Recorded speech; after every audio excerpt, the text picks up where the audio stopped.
Hello. Madam ନମସ୍କାର। ହଁ ନମସ୍କାର। ମ୍ୟାଡ଼ାମ ସେ ସୌମ୍ୟ ବାବୁ କଣ ଫୋନ କରିଥିଲେ କହିଲେ ଆମେ 10% କାଟିଛୁ ବୋଲି। ସେ କଣ ଦେଇଦେଲାଣି ନା କଣ? ନାଇଁ ଦେଇନାହାନ୍ତି। ହୁଁ କହୁଥିଲେ କହିଲେ 10% ମ୍ୟାଡ଼ାମ କହିଲେ। ମୁଁ କହିଲି ମ୍ୟାଡ଼ାମ ମତେ କହିଲେ 7% ବୋଲି ତମକୁ କେମିତି 10% କହିଲେ ମୁଁ ଟିକେ ବୁଝିଦେବି ମ୍ୟାଡ଼ାମ ପାଖରୁ।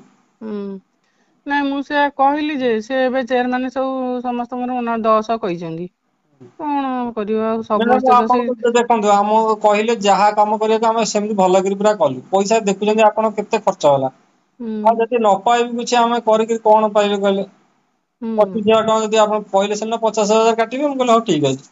ଏବେ ଯଦି 25,000 ଟଙ୍କା ଷ୍ଟେଟ କଟିବ ଆମେ ତ କିଛି ପାଇବୁନି ହେଇଯାଇଛି 5 70 75 ଖର୍ଚ୍ଚ ଆମେ କଣ 15,000 ପାଇବୁ ମ୍ୟାଡ଼ାମ। ଗୋଟେ 7.5 ଲକ୍ଷ ଟଙ୍କା କାମ ଲୋକ କହିଲେ କଣ ନା ବାକି ସମସ୍ତଙ୍କର 7.5 ଲକ୍ଷ କାମ।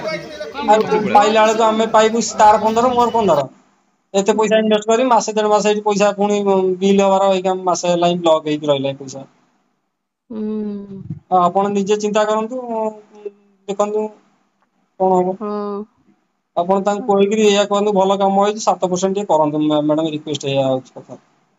ନହେଲେ ଆମେ ପୁରା ହଉ କିଛି ପାଇବୁନି। ହଉ ମୁଁ ଦେଖୁଛି କଣ କଥା ହଉଛି ଆଉ। ଆଜ୍ଞା ଆଜ୍ଞା। ହଉ।